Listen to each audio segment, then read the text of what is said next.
Welcome to Avant-Garde Entrepreneur. I am so glad you're here today with me, my friend. Around Hmm. here, we are all about helping global change makers like you build the social enterprise of your dreams that impacts thousands, is profitable, and leaves you with something left of yourself at the end of the day. Speaking of left of yourself at the end of the day, if you're listening to this episode when it airs in October, we are in World Health Awareness Month. And I've talked about some pretty heavy issues in the past. Overcoming overwhelm, that topic is still the most popular podcast episode. And I've discussed also deep, deep depression before. And since I feel like during October, there are people who are going to be talking about heavier topics that normally don't. We're going to go the other way. We're going to zig when others are zagging. So, this episode today is really going to be more about mental health maintenance, all versus crisis management. So, if you're in the throes of a mental health crisis, I would encourage you to listen because I guarantee you're going to feel better. But this is not the step 1, 2, 3 that you might get from other podcasts. But if you're an entrepreneur and you've been through a lot and you want some ideas for maintaining your best self, then this is it. I have been waiting almost 3 years to introduce you to my good friend and coach, Michelle Sorro. Michelle is the perfect guest for the vibe that I want to bring to the show to give you some practical tips and guidance for maintaining your health all year round. Michelle is a multi-passionate creator of a life and business that she loves. And doesn't that sound amazing? Isn't that what we all want? Michelle is a former TV retail host with a decade of on-air experience, of expertise, I should say, and around $220 million in live sales in her career. It's turned her into a 7-figure master coach, spiritual business mentor, the host of Fire and Soul, a top 1% podcast worldwide in the self-development space. She's the founder of Live Video Mastery, where she's helped thousands of bright souls, including me, make an impact online and generate over $20 million in revenue. She's the co-founder of the Podcast Accelerator, where she and Jenny Saraswati have helped over 200 leaders launch their dream podcasts and elevate the world. And her clients include globally known celebrities and brands and Olympic athletes, US presidential candidate, and high profile collaborations with people like Dave Asprey, Jack Canfield, and Tony Robbins. And I can tell you that this podcast would not have happened without Michelle. Also, the book I co authored with Jack Canfield wouldn't have happened either. And I got to know Jack because of Michelle. And it's crazy when I think about how the fabric of our lives intertwines and it becomes so colorful when we take chances and we allow the right people into our space. And I'm quite certain that Michelle is also the right person to be in your space right now. She believes that there's nothing more important in the world than sharing your voice and your vision to help make a difference in this crazy place we live in. And isn't that the kind of encouragement we need sometimes? So, Michelle, thank you so much for being here and for being on the show. What a lovely intro. Hello, my friend. I always thought that I met you through Jack Canfield. So, how did that connection happen between me and you? Do you remember the origin story? I somehow got, I don't have any idea how it happened. Somehow I got on Jack's email list and they Okay. sent out the email for the podcast accelerator. Ah, And he was, I guess, going to be a guest speaker on. He wasn't podcasting at the time, but he was going to be a guest with you and Jenny. And it was something that I had not planned to do a podcast yet. I was yeah. like, I'll just log in and see kind of what the things I need to know are for later. So when I watched the class, I was like, oh wow. And then serendipity just took over and and here we Amazing. are. Yeah. That's right, because Ginny and I have to give a shout out to my co-partner in Shine in so many ways of the Podcast Accelerator, a company we've been running for over 4 years now, and we love you. Oh my gosh, we love Oh, you so thank you. much. And so you feel like family, and we had, a few times that we've chatted about all of our students, we like to discuss origin story. And so, yeah, I thought you had come through the Jack Canfield community, but I did not know that you didn't really have any context as to what that community, how it could serve you, right? Yeah. And then now, fast forward to you've got an best-selling book with him and many other Yes. incredible souls. So I want to say Yeah. congratulations to you Thank because that you. whole story is such a beautiful example of, I call it following those divine directives. It Yeah. doesn't necessarily make sense, but it's this nudge, and it's like, all right, I'm just going to sign up and be curious, right? But allowing ourselves to follow those nudges, and then look at where it's brought you. A beautiful podcast, changing and inspiring, empowering so many lives around the world, bringing such beautiful value. And then now this book, I'm getting the full body chills as I say it. Oh, Like, this is how it can be. yeah. It really can be so magical and synchro destined is the way I like. Yes. I Yeah. like that synchro destined. That's Yeah. amazing. Yeah. It's wonderful to be here. Yeah, thank you. So, Yeah. Michelle, you have had such an interesting life, and I think part of what endears me so much to you now is where you came from and some Mm. of the things that you've been through to get to this place where you bring just such an amazing vibe, and you are so intentional about not only taking care of yourself, but about encouraging others to take care of themselves as well. Can you talk a little bit? I know that your life story, you could write a book yourself, and I guarantee that thing would be a bestseller, even if you weren't promoting it. It just it just would. Can Fine. you talk a little bit about the kind of some of the your early career, and especially your journey from the craziness of the LA Hollywood TV space to kind of, let's say, where you are now, or where you were a few years ago once you started to settle into Mm. this new space that you're in. It's new. It's like a Yeah, it's total new. rebirth. A Yeah. rebirth that, by the way, feels like it is infinite, like a rebirth every day. But I wouldn't have it any other way, to be perfectly honest. Gosh, so I think thank you for giving me like a bookmark of like, let's pick up here because for 10 years I was in real estate. You might not even know that. Like I Oh, I don't started think out I in knew my, that. yeah, in Oh, my early 20s, mid 20s.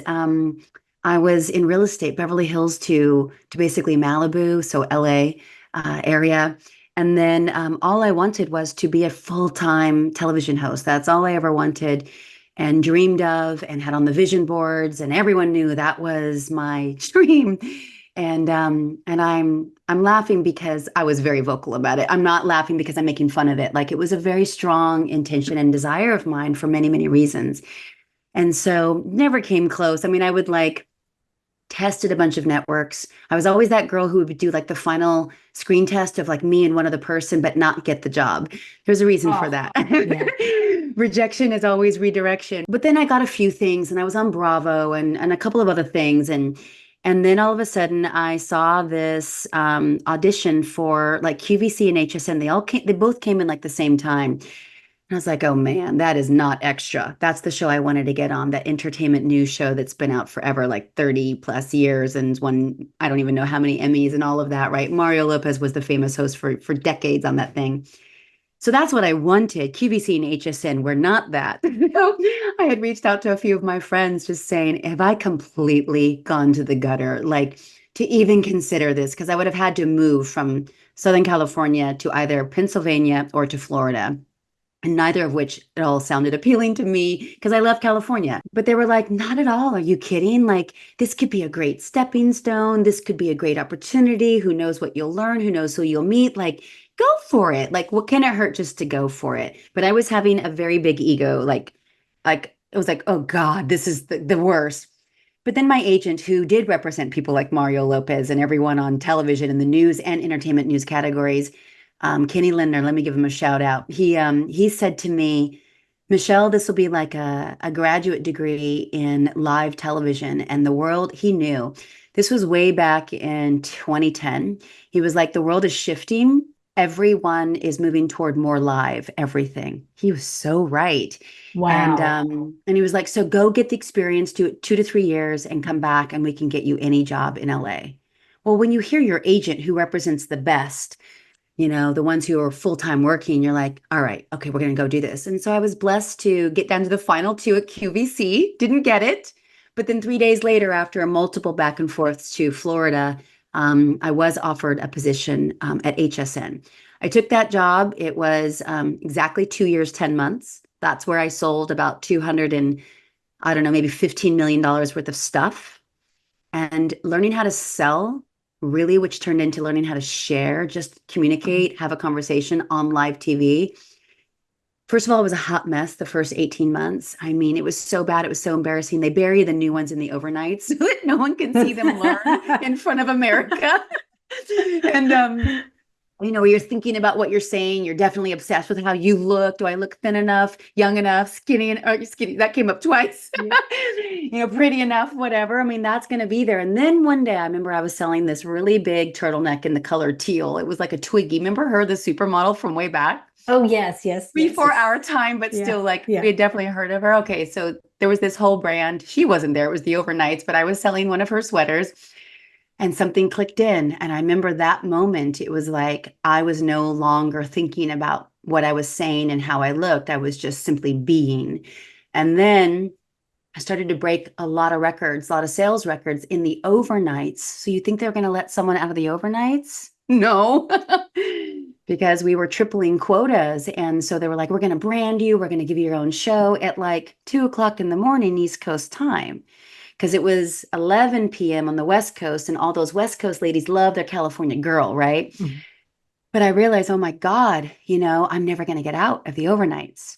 And also, I was feeling the call to like, I wanted to go try something on my own for the first time, be a consultant, and maybe I could also get on TV like my agent Kinney had promised that would be possible. So left there, came home, did consult for quite a few brands who were trying to get on Shark Tank. I'm happy to say we've helped 4 secure that. Of Oh, course, that's amazing. they had to have a lot in place, right? They had to have a Yeah. good product, good sales history, like the whole thing.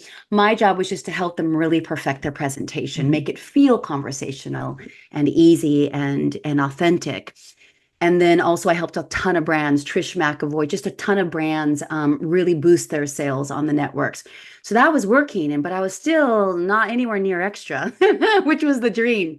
But then about a year after being home and getting on QVC International, by the way, I was working in London. All of a sudden, there was an opportunity to be VP of business development for a company that wanted to get into the TV retail space, which is what HSN and QVC is, and do the flash sale business that had just started to take off. Remember Mhm. that? Like Today Show, Yes. Good Morning America. Mhm. And they found me, I think, on LinkedIn and said, hey, we've seen your experience. Would you be interested in coming on board and helping us secure some shows? And I was like, that's something I could do. But here's one thing. If we land extra, I want to have first right of refusal. Of course, the producers would have to approve, but that I could also be the host. They said, of course. And so we got extra. Wow. And so all of a sudden, I'm on my dream show, not in the way I thought I would be, but I was Mhm. on set, Universal Studios, working with Mario Lopez. This is such a big, big, big, big deal. It was like impossible. I was like, Yeah. I don't even know, 44 or 43 at that time. It's like, who does that happen for? So I was grateful and excited. And then there started to be conversation of me being a weekend correspondent, which was now, okay, we're cooking. Now we're on to something, right? And then I got invited to their holiday party, and they never, ever, ever had invited, from what I had heard, a one time a day, little segment host into their crew and cast party. So I was so deeply grateful and honored that the executive producer reached out, Lisa G, love her, give her a shout out. And she was like, we want you to come, honey. We love you. Like, that we're having talks. And I was like, but I bought a ticket to Tony Robbins' Date with Destiny, and it was the exact same days. And so it was like this real crossroads, Mhm. of like a sliding doors moment. If you're familiar with that film, it's like life one way and life another way. And I knew I had to go to Date with Destiny. I just knew it. But at that time, I was still not spiritually strong enough. And I was like, will they ever invite me again? Will there be continued ongoing conversations? I didn't know any of that. There was no guarantee. I just had to follow that divine directive. It was so clear I had to go. And I had never been to a Tony Robbins. I had been to one UPW, which was amazing, Unleash the Power Within. Anyway, I go to that. Day four of that event, and all I've got in my mind is Tony, which we never talked, but it was like at that point we hadn't talked. Please help me turn my 1 day a week gig into a full-time position on Extra. And by day four of that event, I actually just fell to my knees and I started sobbing. The emotion Oh, still wow. gets me. It's so deep because it was a total transformative shift in my life where I listened because the music was going, there was 5,000 people, the lights were flashing, it's dark, it's insanely active in those spaces, and it's electrifying is the best word. And you're sober and clear and you're wide open, like it's so visceral. And the voice was, as I'm on my knees, you're not supposed to be a television host anymore. That was your 5-year-old little girl dream that wanted to be worthy and know that she mattered. And you thought that external validation would give you that proof. It was so deep. Mm. And all of us have followed those breadcrumbs, right? Of like, ooh, it's more egoic, right? Of like, go get that job, go get that degree, go get in that relationship, and then everything will unlock, right? So, but it served me because I had so much beautiful experience. And so I was like, well, where do I begin? And the next day I was sharing that with a dear friend of mine at the experience Date with Destiny. Highly recommend that by the way, for anyone who feels called. It's so incredible. I would still go again. And the next day, someone said, "You got to start a podcast." And I was like, "A podcast?" And I thought that was reserved for like big celebrities because this is 2017 Mm. and or brands, right? Big brands. And at the time, it kind of was. It's like, no way. He's like, you've got something to share. I didn't know where to begin. Anyway, long story, probably long, but short, I found Ginny. And I Mm. think I was her ninth client in her brand new Ginny media business. And she and I just hit it off right away. I know I was a high maintenance client behind the scenes because I wasn't clear on the name and I kept changing it and the graphics and all of that. And I'm sure I'll go down in history as like quite the thing behind the scenes. But I launched what's now known as the Fire and Soul podcast on June 11, 2018. And more importantly, or as important, as my podcast has changed my life and many, many others as well, because then we decided to partner and create the podcast accelerator. But in March of 2018, I launched my coaching business from an iPhone with no website, nothing. And I started my very first mastermind like 24 hours later. It was really, really divinely destined and meant to be. And so, anyway, almost 7 years later, here we are, 6.5 years later, and it has turned into now a multiple seven-figure business. And more importantly, it's had a dramatic shift in terms of intention and consciousness, in terms, awakening, which I know many, many people resonate with the awakenings that are happening right now on this planet. And but looking back to connecting those dots, the divine dots, as I like to say, with the benefit of hindsight, if I hadn't have taken the job at HSN, if I hadn't been willing to audition and like let my ego be fully surrendered, like, oh God, that's what a trash like TV, HSN, like selling on, I wouldn't have known how to build my business organically and authentically. And I wouldn't have known how to show up on live video and now help thousands of people get over the fear of being seen, which is such deep medicine, to be authentically visible. And then inside of that, learn how to sell, which you're never selling, you're simply sharing, like you've gone through the course, just navigating those times with that skill set and expertise. I look back and I'm like, oh, you are good, God, right? Like Mhm. I see the path that was laid out before me, but I had to listen. I had to take the action, and then I had to move forward. And so that brings us to current day. I don't know if that was too long or what, but I feel like it's a good time to pause. Oh, Michelle, that was perfect. That was Oh, perfect. I feel like that as broad as your life is, I think that that's exactly the part that the listeners needed to hear. One of the things that you talked about, you needed to listen and you needed to take action. yeah. Can we talk a little bit about what happens in the middle or what Mhm. happened in the middle for you about the listening and the taking action, specifically when you talked about starting your coaching business from your iPhone, Yeah. I think in an airport, and then starting your mastermind, getting this, going to a major event, getting this download from your spirit, and then hearing. and then taking action. I think that a lot of times we feel a lot of fear when we get this download or this, even if it's for our destiny and we just know it. We feel fear, we feel anxiety, we feel like not good enough.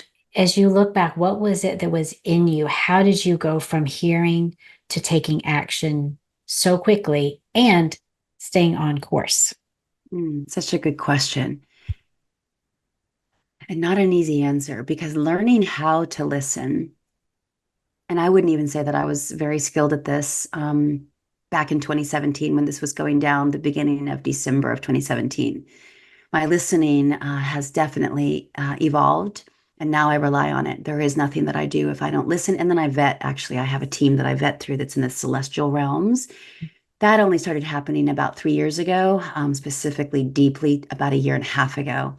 But to answer the question, I was in an immersive experience. So I would encourage anyone who's feeling lost, disconnected, confused, anxious, overwhelmed, not clear, go to an event that nourishes you and that activates you from a really embodied place. Like Tony Robbins, he's such a beautiful soul activator, right? Like he's not everyone's cup of tea. And quite frankly, I don't know if I would go into his rooms today because at the time I needed someone to shake me awake.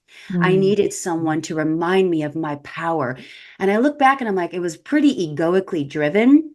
Who cares? Like it got the job done, right? But you're also talking to a woman that I also got a job that I think, I don't even know how many thousands of people applied at QVC and HSN.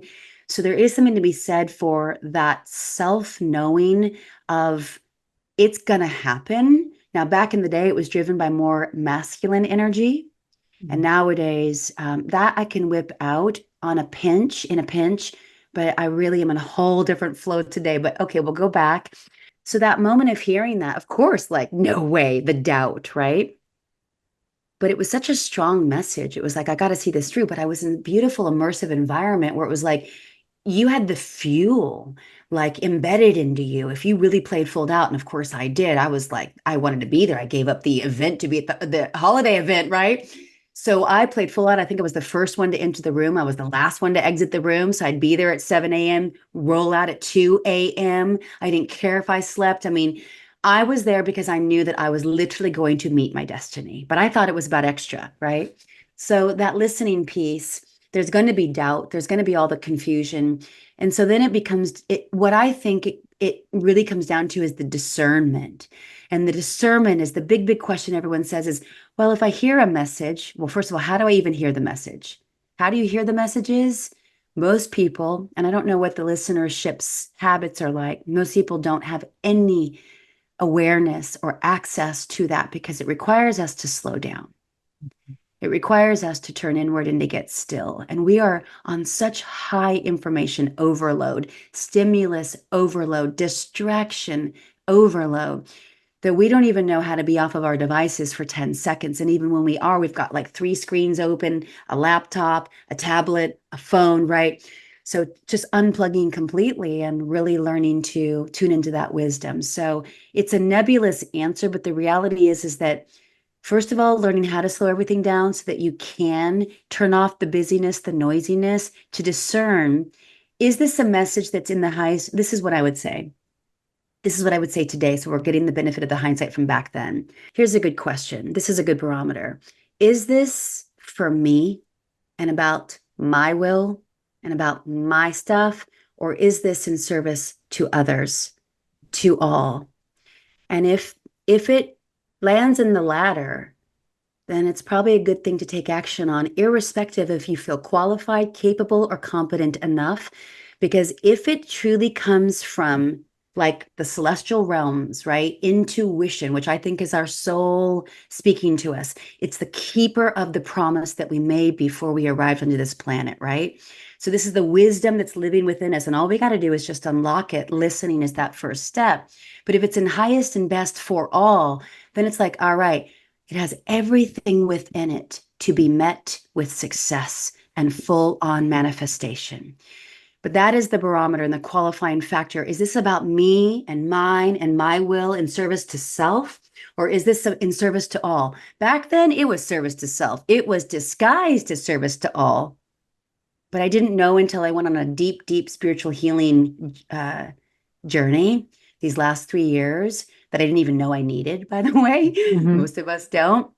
Now I know that's what it is. It's service to all. All right, move forward. And universe, God, however you refer to the higher consciousness that's interconnected to all, will lay out the next teacher, teaching, resource on your path. And it's up to us to notice them, to Mhm. get present to them, and then to see, does that align with the message, the intuitive hit that I got?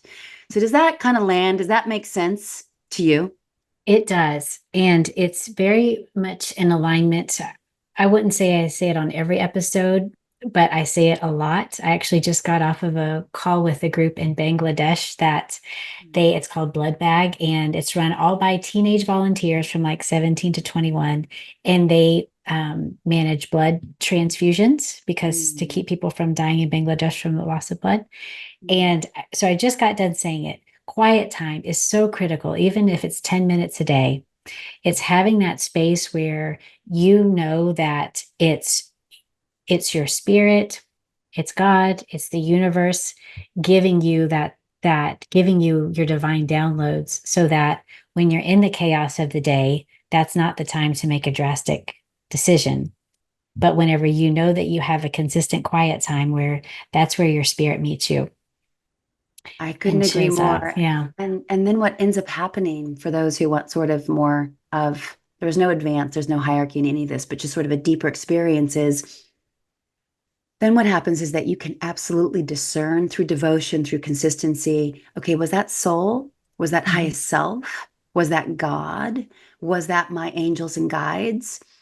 Or that was that my ancestors? I mean, and this awareness becomes so clear, not right away. It again requires tremendous practice, but when we live our lives as a living ceremony versus waiting to just be at our sacred altar, because that's a big, Yeah. big practice for me, or waiting till we have time to go into nature and to be really quiet, or waiting until we have 10 minutes to meditate. You can begin to actually be in quiet contemplation throughout your day, from the moment you wake until the moment you go to sleep, and then ask for messages to be revealed in your dreams in a language that you can understand. That's important to Oh, I note. like I that. learned that. Yes. I learned that from Reverend Michael Beckwith, who was my spiritual teacher for 18 years at Agape in LA. Many people are familiar with his beautiful work, but we don't have to wait. I guess that's the Mm, biggest message that yeah. wants to come through right now. You don't even have to set some time, although that is a beautiful way to start. So I appreciate Mhm. that. And my mornings, I'm up at 5 a.m. Something happened over this past year. I'm like, why am I up at 5? But the earth is quiet in my region, right? I'm in Austin, Texas now, which is also another big shift that happened recently from the listening. Surprised me. I mean, shocked me that I would leave my beloved California. So the mornings, that are dark and candles are lit and incense are going, it's like, that's my time to commune. Yeah. And it becomes something that you can't even imagine going throughout your day without, Mm. or just giving yourself that gift before you go to sleep. Like, that's the truth. Because keep in mind, schoolroom earth is a schoolroom. This is where we come to learn. It's got our unique curriculum. This is my belief and experience anyway. This is not home, this planet. So it's like connecting with our soul that's beyond the human, right? The soul is emanating the human experience. And so when we talk about mental health maintenance, it's like, I don't know if there's anything more important than connecting with the truth of who we really are, that's beyond the busyness of the day and the relationships. And, like all that's important, but all of those will get optimized in a way where you're in such beautiful, healthy dynamics with your human self and all other humans in your life, whether you know them or not, when you remember to connect with a deeper dimension of who you really are. Yeah. So true. The word that's coming up for me is relationship. When you have that consistency, it takes time to develop a relationship and to build a relationship. But when you know the voice, you get to the point where you know if it's an angel, or you know if it's an ancestor, or you know if it's your soul. You kind of do get to discern the different voices. And the key is knowing when you can know that this is your higher self, this is Mhm. your better self talking, and that we make decisions from that place of, I think you use the word communion, communing and relationship. Yes, And I that love. takes away a lot of the overwhelm and the doubts and all the things that the anxiety, all the things that lead to lead to the vicious cycle that we can get ourselves into sometimes. I want to share something that your listeners and your viewers may appreciate, and it's not going to be for everyone, but again, it will be for some. And if even it just snags one person's soul, then I feel like I have been of great service here. It's not my work, it's the gene keys. Have you come across the gene keys or heard about it? I've heard about them through you, but I Okay. that's how I learned about it. Yep. I am not an expert. I do not teach the gene keys, but every single person that I work with, whether they are a private client, mentorship client, or in small group masterminds, or I pretty much bring it up everywhere. It is our foundation. And so, in essence, you'd have to know that this is not your first rodeo here on planet Earth, right? So, you'd have to have a knowing that reincarnation is real and that you've also had many, many, many, many past lives. And so we store up our karma. And so we come then back. This is my understanding. The Gene Keys is such a beautiful, beautiful journey. And this is completely transformed and I would say saved my life. Mm. The quality of my consciousness and my connection and my relationships with all of these different beings, essences, energies that we're talking about. And so we get these specific gene keys that make up why we are here in this particular life. And it's based on the I Ching that's 5,000 years old from China and the moment that we emerged on this planet and the location. So our time and date of birth and location. And, uh, and you'll see a theme, and it works in basically a formula of shadow, which reveals the gift, which then allows you to embody the city, the ultimate essence of that gift. So, an example is moving out of conflict, which most of humanity is experiencing right now, Mhm. into the gift that's hidden in the shadow of conflict, into diplomacy. Imagine how our world would thrive with diplomacy, Oh, and then yeah. into the gift of compassion. And so that awareness is so beautiful. And so I want to share that because it actually helps to sort out, it doesn't even help, it gives you why you're really here and the deepest shadows that we feel so plagued by the overwhelm, the self-doubt, the unworthiness, the anger. That's a big one. Rage is huge right now Mhm. on this planet, but unworthiness is typically the biggest epidemic and so pervasive everywhere. But it shows you to be with that, get familiar with the frequency band of that, because we all are very familiar with it. We know Mhm. when it's happening and beginning to Yeah. like rumble and arise, right? Inside our nervous systems, inside our beings. We just think, oh, that's just how I am. When am I going to free up? I've done the work. I teach the work. This was me. And it was like, oh, if I can just get present to that, notice it, contemplate that. Ah, it's here. All right, it has a gift. It has a gift of diplomacy. Just to stay with that example, your whole life will unlock in ways that it feels so mystically fueled. And then you're not even wondering what you should be doing or how to unhook or what is the newest, hack for mental health hygiene, right? It's nothing to do with the external. We can ground, we can do all these other things and they're great to talk about and they're important and I do all of them. But connection and relationship with soul, which is highest self, soul, God, all of that, however you want to subscribe. I'm not attached to anyone's ideologies or beliefs on any of this, but it's a beautiful, private, personal, quiet journey within that no one even knows you're doing, that you can get yourself free. And so the Gene Keys is so beautiful and it's free. There's tons of content. So anyone who feels called, it literally unlocks the genes, Gene. I call them divine genome, right? Like why you are here in this particular incarnation. And it's not an easy path, by the way. It requires contemplation. It's not just learn this formula and hook yourself. Like this is not one of those types of things. I don't even teach anything like that. This is a beautiful contemplative journey for self illumination and to truly get sovereign and free. So I just leave that because I got on that path at the beginning of this year, actually. So it's only been 10 months. And this is why I say it has saved my life. It has Mhm. helped me heal every relationship, dad stuff, mother stuff. We all have it, right? Like to the core, completely clean. And Amazing. that shifted everything in my life. So if we want to heal relationships with anyone else, we have to heal the relationship with ourself first. Mhm. Source, right? reconnect, consciously create that connection. And that requires practice, devotion, consistency. A lot of my clients in the beginning, like, okay, I set up my little personal sacred altar. It's just sitting there. What do I do with it? Right. Same thing for me. I was like, I just walk by it, months go by. And I was like, okay, when am I going to actually sit down? And then I sit down, like, you know, what's happening? So I was the least likely person to ever get into this. Again, very egoically driven and didn't know it.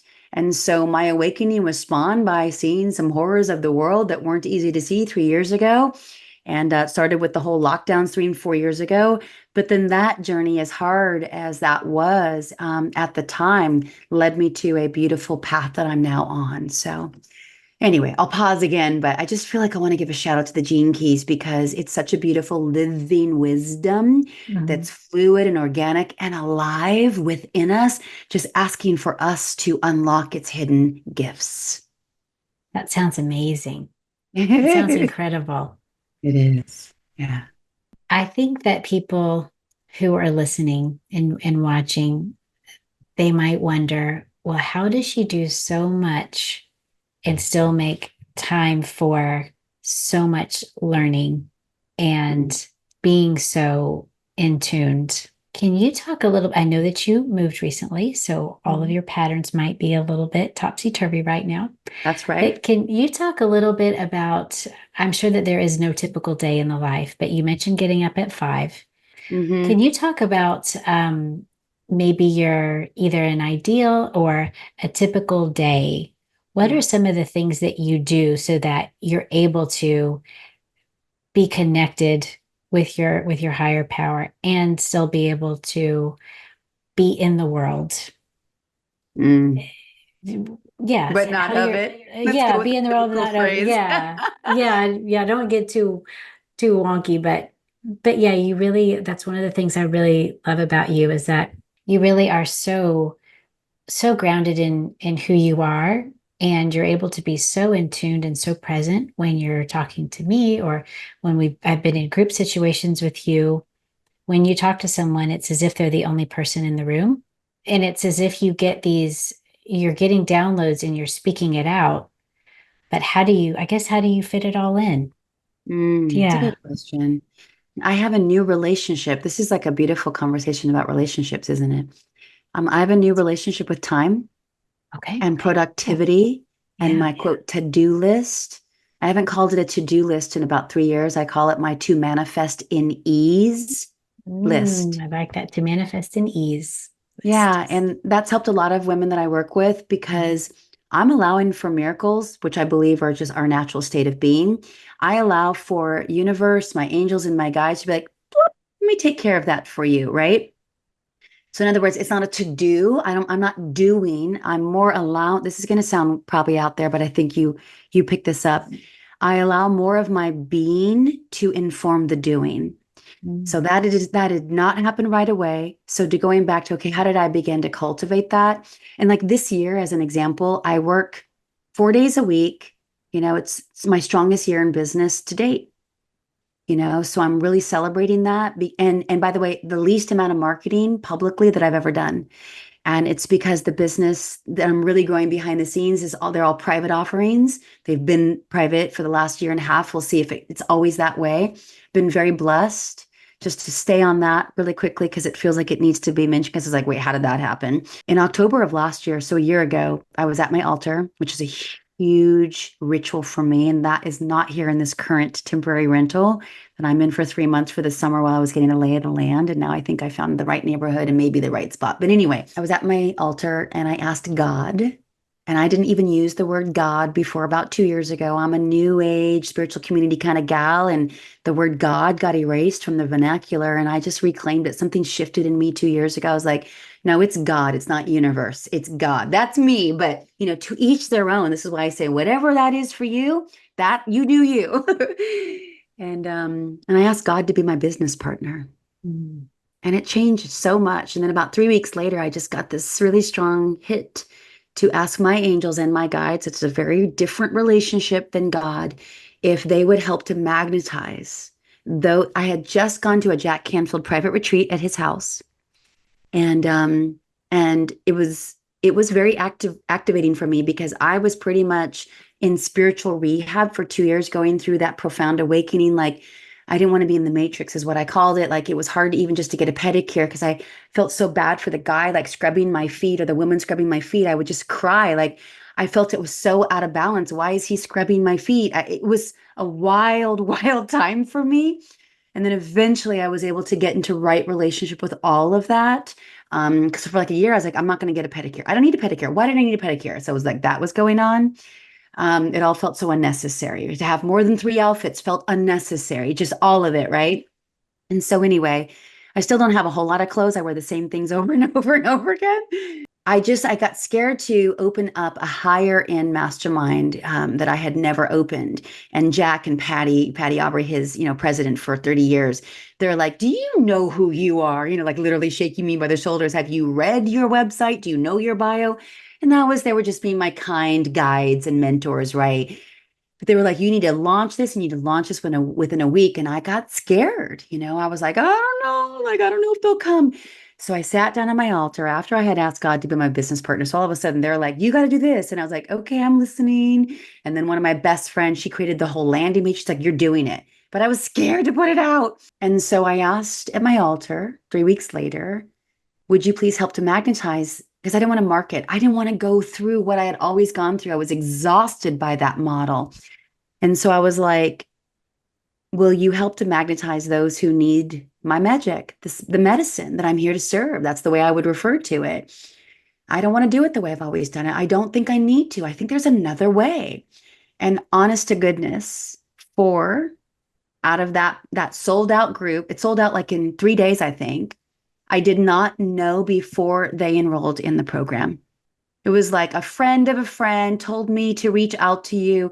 I heard about you through so and so. I saw a video on YouTube that you did with my, blah, blah, blah, favorite YouTube person. And I was like, I'm still getting the chills right now because, like, this is available to us. Wow. We don't Yeah. have to operate in the to do, to do, to do, to do. Mhm. Okay, I get so excited about that because that is the essence of everything I share and teach these days, right? But that requires us earning that. We don't just get that, and it has to be clean. It has to be in divine integrity. Is this in the highest and best for all? So how did I get to that point, and how do I maintain that point of beautiful connection? Definitely my mornings. By the way, I don't want to wake up at 5 a.m. I'm just woken up at 5 a.m. I would like to wake up at 6:30. That's a normal, really good hour. But something shifted where I need to be up at dark 30 or dark whatever. And so I require so much spaciousness now. And I get it. I don't have young kids. I don't have grandkids, or I'm sure I'm at the age where I probably could. I'm 53, by the way. So I think that's possible. And, um, and I have a quiet home, and my home is a sanctuary. And if I didn't have my living room set up like this, then I would have a room set up to be a sanctuary space. And if you don't have a room, then a little corner or a little spot where you have a little altar, maybe, or you light a candle, and it can be really simple, and maybe you candle gaze to get yourself really centered and still.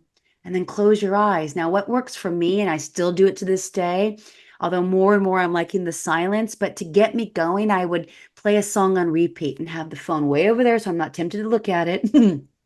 I like to set the space, light candles, light incense, create a whole vibe. I don't want to wait till I go to a spa or a spiritual retreat. I want my life to be that way every day, right? I don't put that on hold. So, just looking at ways in which you can just get really quiet, listen to a song, close your eyes, and maybe put it on repeat. And then what wants to come up? Once you get silent enough and quiet enough and tuning into what is happening on the inside. Oh, and then you can maybe see, oh, there's a little thread of anxiety, and then you follow that thread. Well, what is that thread? How long has that been happening? When did it begin? And you can put yourself on a self-initiated self-healing journey. And then, if you don't have that amount of time, you do whatever you can, 10 minutes like you recommended. I spend a ton of time in nature. I get barefoot as often as possible. If anyone has not yet seen the Earthing movie, based on it's a documentary, the founder, Clint Ober, who came up with the concept of earthing and grounding when our bare feet are on Mother Earth, and how that remove so much stress and inflammation, and it will literally just drain your body of all of those energetics that are seeking resolution. Drain them right out, improve sleep, quality of mind, clear-mindedness, all of this. I ground every single day. And I also allow my life to be a living ceremony. Then, throughout my day, hopefully being as present as I can, my evenings are very, very sacred for me.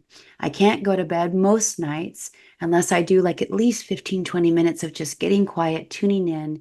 And I have my resources. I have certain apps that I might listen to, or a song, or sometimes just silence, but I like candles again. That's a big, big thing for me. Fire is a huge element in my life, transmuting anything that no longer serves, that's a narrative that I'm running unconsciously, or that it's out in the ethers. We're all energy, we're all connected, we're picking up on everything. So we want to call our energy back. I'll leave you with this. This is one final reclamation practice that I think could be a really beautiful practice. And it's basically, you want to get really clear on who's directing this, and it's not the human you. It's like the soul, highest self part of you, right? So I state your full name, call myself. So if you notice, like, oh, that conversation is spinning over there. Oh, that to do is spinning over there. Oh my God, next month, next week, the travel schedule, whatever it is, it's all out, right? You call all that energy back to yourself, and you simply say the following in the beginning, maybe in the shower, maybe before you go to bed, maybe in the car when you're at a stoplight, however you can get this in. I say your full name, call myself back to myself in all timelines, lifetimes, realms, and dimensions. And that's it. And it's so powerful. And if you say it 3 times, it becomes a repetition and it's a declaration. And then that's how it becomes a reclamation. Before you know, you're like, oh, I'm not disenfranchised. I feel whole again. You may need to do that every 5 minutes in the beginning. Fine. Build up that capacity of like your energy isn't out there. You're calling it back. You're calling it home. And this is how we actually exercise our sovereign rights to be Mm. completely, in our beingness rather than the doingness. That's amazing guidance, Michelle. It addresses so many of the challenges that we have where in social enterprise, especially what works in one village doesn't work 5 kilometers away. And I talk a lot about the answers to the challenges you're facing aren't in a book. No, when I say you, I mean talking to social entrepreneurs because it is so, so specific. And I do feel that each of us is called for this specific time. And every social entrepreneur, they are called by a higher power because otherwise it's too darn hard. It's That's just right. seem, the impossible to surmount. And so the things that you are talking about, calling ourselves back to ourselves, the um, having habits and doing things for ourselves, taking time, whether it's symbols, fire, whatever it is, but prioritizing that over the tasks and reframing the tasks, that covers so much. Mhm. Whether it's when, people may look at social entrepreneurs or let's say parents, might expect their child, obviously, it's a big deal to become a doctor or an attorney or an engineer in many cultures. And when someone is in medical school and they choose to go into social entrepreneurship or start a business to help their community, they deal with a lot of flack from family. Mhm. And they might see their peers living one way when they know that they're called to live a different way.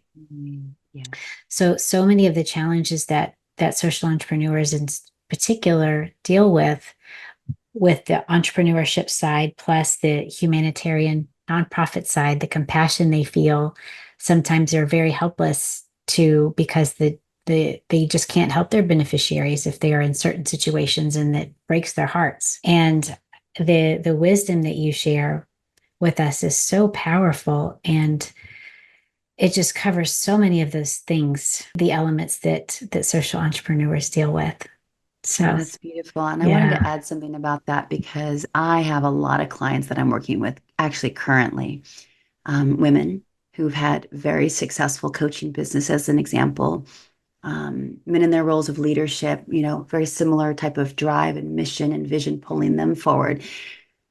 And they're at this interesting crossroads as so many people are feeling into, especially right now. We're going into the very end of 2024, and this has been the year of anything that is not in the ultimate soul alignment for why we agreed to come to this planet at this time. It won't make it.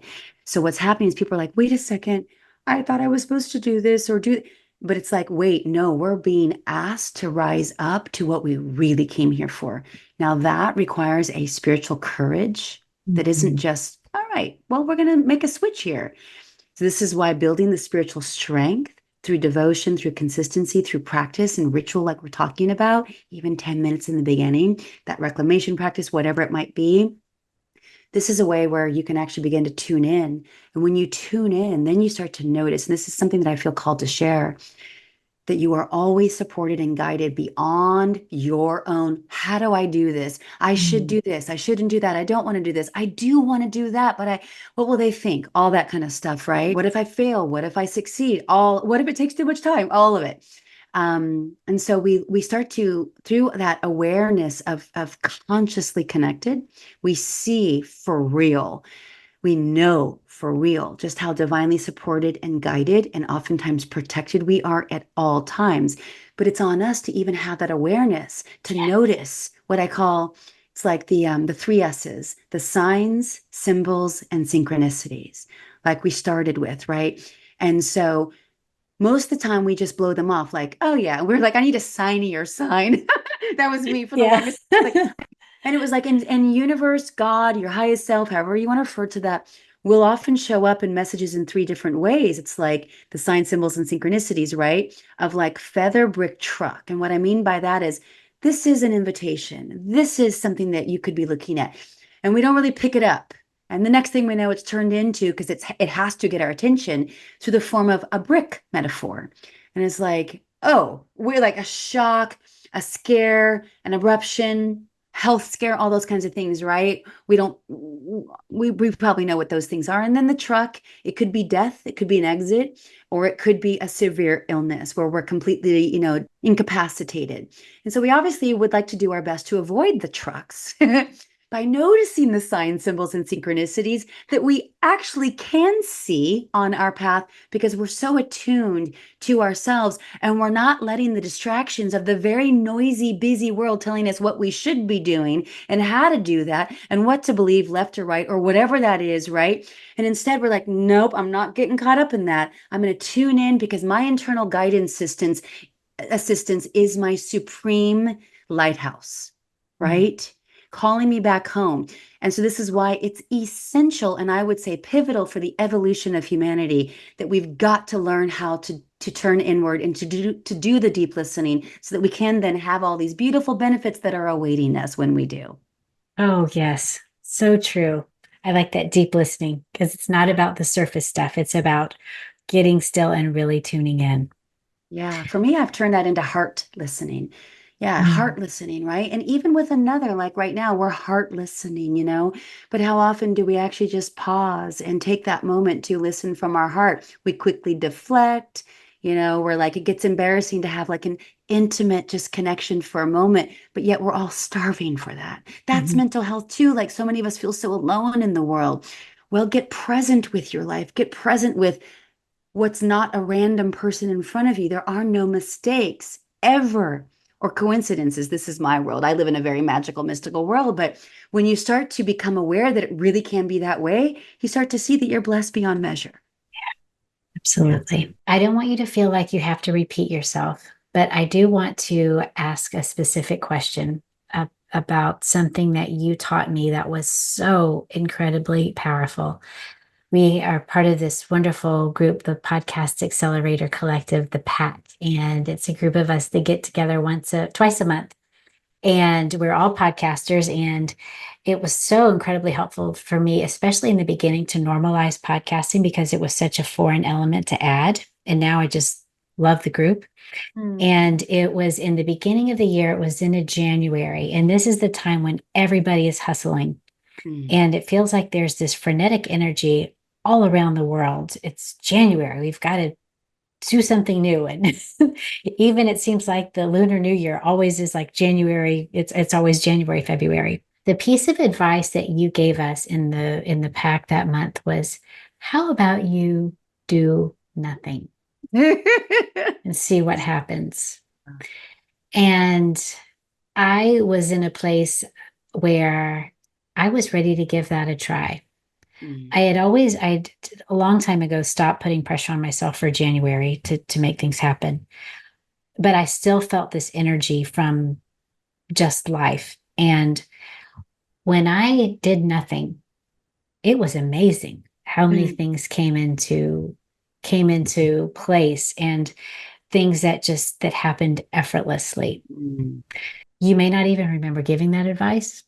Oh, I You may remember not. because I You live do? by it. Yeah. Oh, Oh, yeah. okay. So can I'm in a you whole new talk? relationship with seasons See, and the okay. tropical calendar.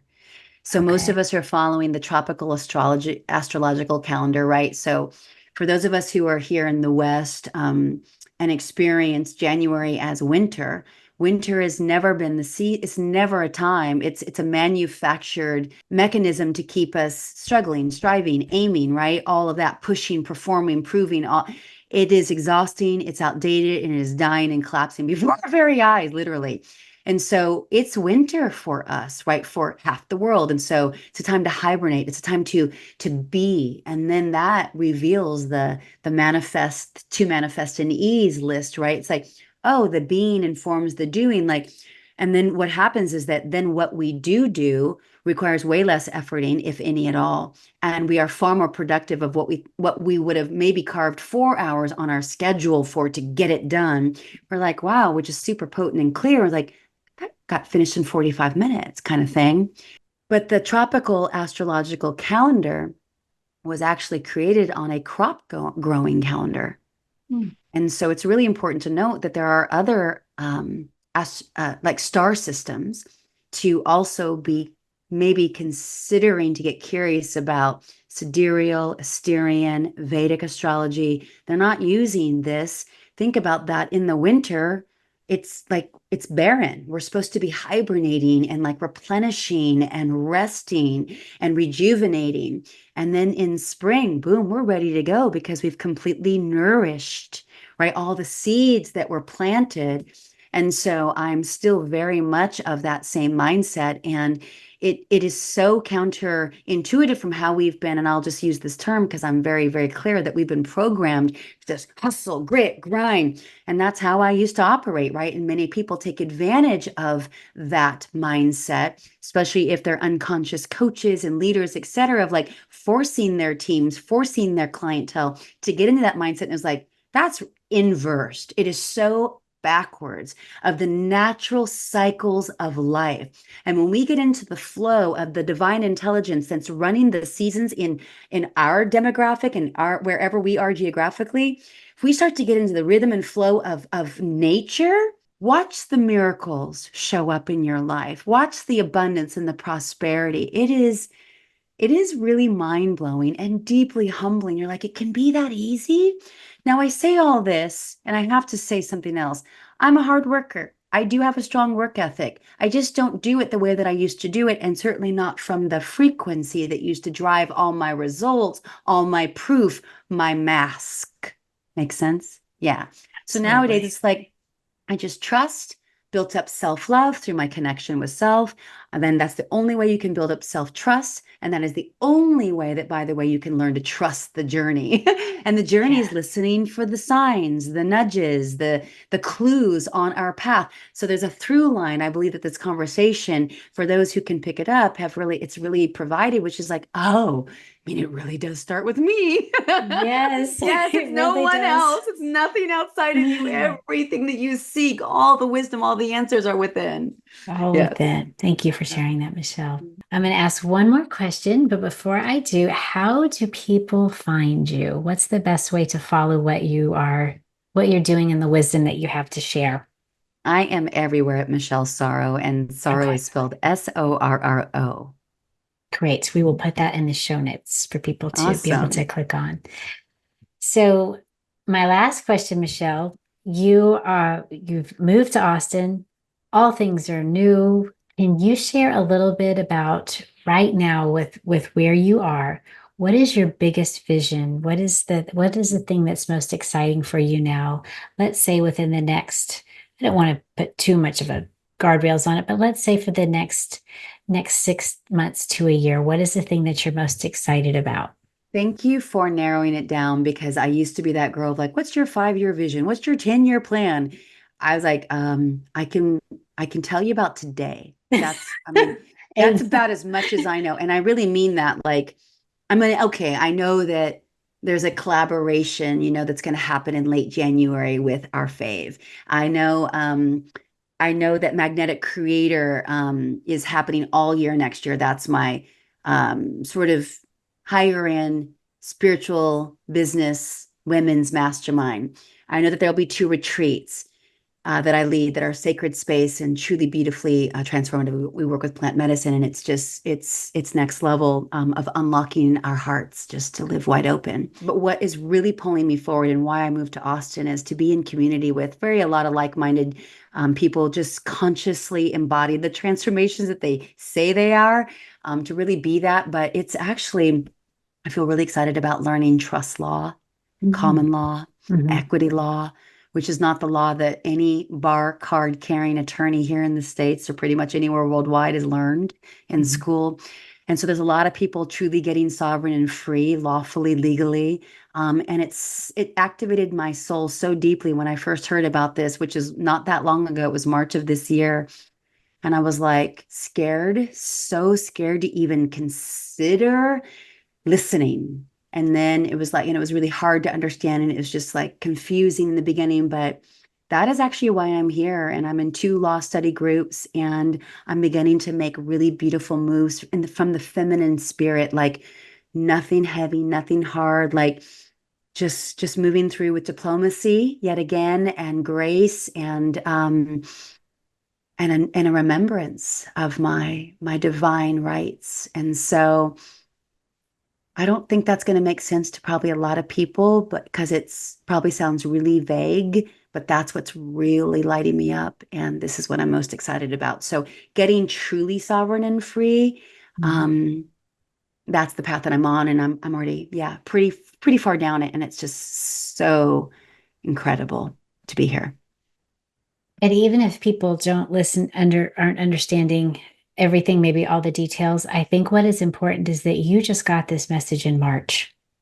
Yeah. And it's August when we're recording the end of August for October. And you have already made a huge shift. So I think that speaks to the power of that relationship and communing with God and knowing yourself, knowing, letting go of things Mm, and loving yourself and becoming. And it's amazing for that all of us can have this. This is not, you have put the time and the intention mhm, into it. And it's not reserved just for one person or one group of people. You have lived, your lifestyle and the way you grew up. You've had to hustle and do all the things we've had to do, and you've come to this beautiful place of awakening where you've let go of a lot of things mm, and you've kind of made your own path. And it's wonderful that you embody all the future has to offer for mm. anyone who's willing to get quiet and to listen. That's So, beautifully said. yeah. Yeah. Thank you for mentioning the letting go, because I always forget about that part. It was so, so, so pivotal for me and being able to listen. I Mhm. let go of alcohol in August of 21. And I wouldn't say that I was an alcoholic. I don't actually feel that way, but I was drinking wine almost every night. And then I like to sneak cigarettes. And I say sneak because I couldn't even allow myself to just say I like to smoke. So I sneak at night, multiple in a row, up until actually last June of 23. So letting go of that, oh, so hard. I also let go of television because I knew I was being mind controlled and dumbed down. And this is a huge distraction for so many people, and they don't even know it. The news, the mainstream media. I let go, let go, let go, let go, let go, so that I wasn't being distracted by outside voices and narratives that were not mine and didn't serve me Mhm. or the collective. So I offer that as something else to consider as we're really learning how to tune in. And oftentimes, if we want to tune in, then we've got to also get really radically honest about what's in the way of that. So I'll leave you with that one. Oh, well, Michelle, thank you so much. I am so honored for you to be a guest on the show, and especially at this time in your life and in my life and in the lives of the listeners who have been journeying with me for these past 3 or 4 years now. Mm. And I'm so grateful for all that you put out into the world and for how much you've helped me in my life. And You yeah, are most welcome. You are an absolute thrill, like the deepest honor to be connected with you, my friend. Yeah. thank you. And there's more and more and more to be experienced between us in Yes, so many different ways. And I couldn't be more excited. yes. And you can bet that I will take what you teach me and I will use it to teach others as well. So, Awesome. Let's do it. That's the whole point, is paying it forward, right? Because we're all yeah, in this together. Yeah. Beautiful. absolutely.